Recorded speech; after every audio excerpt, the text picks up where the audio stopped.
जीत के अल्पाज YouTube channel में सभी विद्यार्थियों का बहुत बहुत स्वागत है। दैनिक ऑनलाइन क्लास के अंतर्गत आज हम एक महत्वपूर्ण ऑनलाइन क्लास लेके आए जो सभी विद्यार्थी एवं प्रतियोगी परीक्षा की तैयारी करे प्रतिभागियों के लिए बहुत ही महत्वपूर्ण है। भारतीय संसद।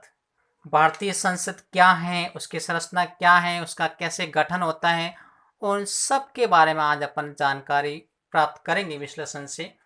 तो आपके सामने एक भारतीय संसद जो दे रखी संरचना, एक बहुत ही सुंदर इमारत दे रखी है।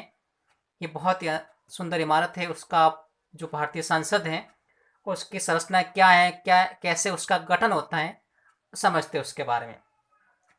तो भारतीय संविधान, जो भारतीय संविधान है, केंद्रीय व्यवस्थापिका के रूप में संसद की संरचना का प्रावधान करता है। जो भारतीय संविधान है वो केंद्रीय व्यवस्थापिका के रूप में संसद की रचना है, जो संरचना का प्रावधान करता है। ये एक महत्वपूर्ण बात है।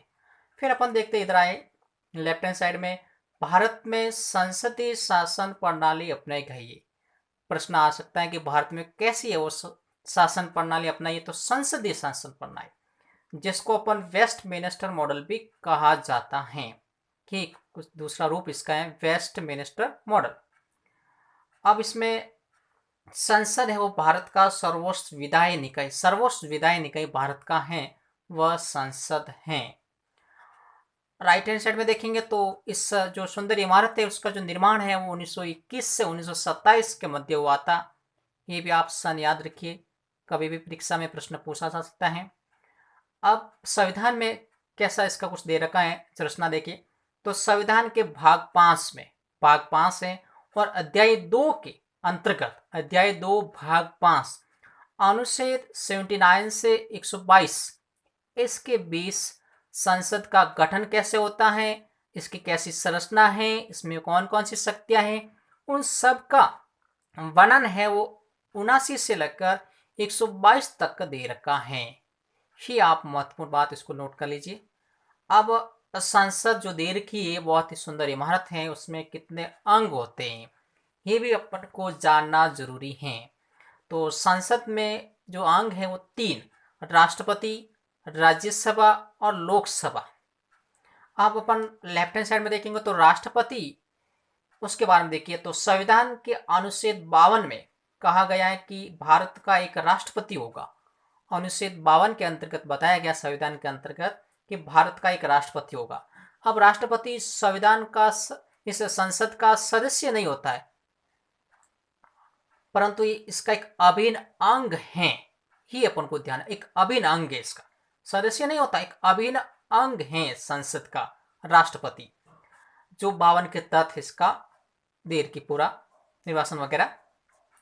अब राज्यसभा, राज्यसभा है उच्च सदन, जिस राज्यसभा को अपन उच्च सदन भी कहते हैं, जो अनुच्छेद 80 के तहत पूरा इसमें बताया गया है राज्यसभा के बारे में। तो ये भी आपको नोट करना है। फिर लोकसभा, जिसको निम्न सदन भी कहते हैं, और इसका जो उल्लेख किया गया है अनुच्छेद 81 के तहत किया गया। और राज्यसभा का जो चुनाव होता है वह अप्रत्यक्ष रूप से किया जाता है। अप्रत्यक्ष रूप से राज्यसभा का चुनाव संपन्न होते हैं। लोकसभा के जो चुनाव होते हैं वो प्रत्यक्ष रूप से होते हैं, जो जनता द्वारा निर्वाचन किया जाता है। तो ये जो आपके सामने संरचना दे रखी है वो संसद की है। आप इसको पूरा का पूरा लिख लीजिए। इसमें से प्रश्न कई बार परीक्षाओं में पूछे जाते हैं। अगला जो अपना स्टेप आएगा उसमें अपन देखेंगे कि राज्यसभा क्या है और लोकसभा क्या है, उन सब के बारे में अपन विश्लेषण से जानकारी प्राप्त करेंगे। अब आपके देखिए सामने है राज्यसभा, जो संसद का अंग है। राज्यसभा उच्च सदन मतलब स्थायी सदन होता है संसद का, और इसका जो दे रखा उल्लेख अनुच्छेद 80 के तहत दे रखा है। समय राज्यसभा का 6 वर्ष होता है। 6 वर्ष का किसी भी सदस्य का 6 वर्ष तक का है वो चुनाव। अब इसमें लेफ्ट हैंड साइड में देखेंगे तो राज्यसभा के अंतर्गत जो अधिकतम सदस्य है वो 250, जिसका उल्लेख संविधान में किया गया है कि 250 अधिकतम हो सकते हैं। संघ व राज्यों से, संघ और राज्यों से कितने सदस्य आएंगे, तो 238 जो संविधान में बताया गया। और राष्ट्रपति द्वारा मनोनीत होंगे 12 सदस्य। राष्ट्रपति है वो 12 सदस्य राज्यसभा में मनोनीत कर सकता है।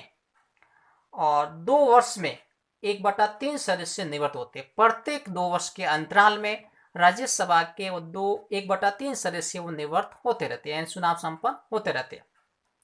वर्तमान की स्थिति देखेंगे अपन, राइट साइड में आएंगे तो 245 सदस्य वर्तमान में राज्यसभा में हैं। और राज्य व संघ राज्य क्षेत्रों से, राज्य से कितना आएंगे, संघ राज्य से कितना आएंगे, उनका जो उल्लेख है वो 245 है। अब इसमें से निर्वासित कितने होंगे और मनोनीत कितने होंगे वह भी अपन को जानना जरूरी है।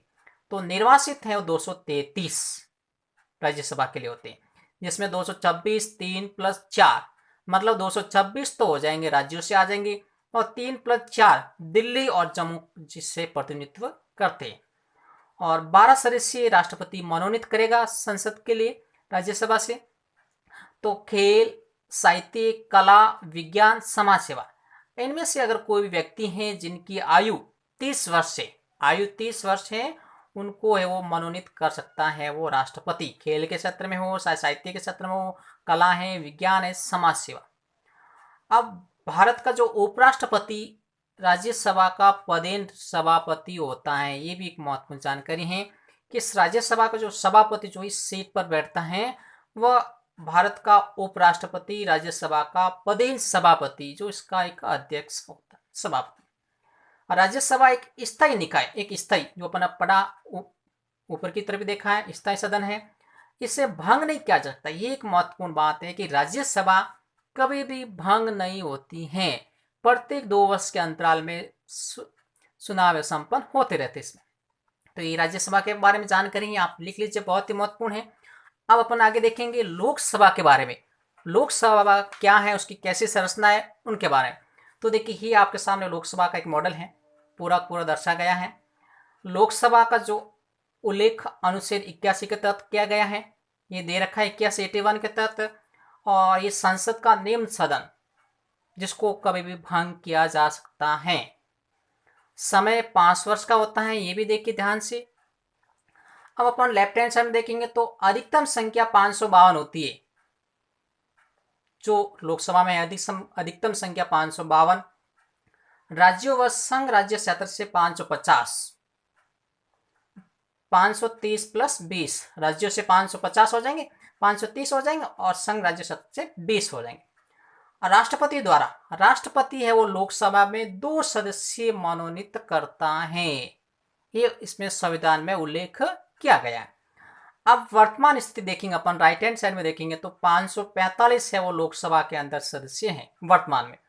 निर्वासित होते 543, 2 मनोनीत करते हैं एंग्लो इंडियन, जो राष्ट्रपति मनोनीत करता है 2 एंग्लो इंडियन है।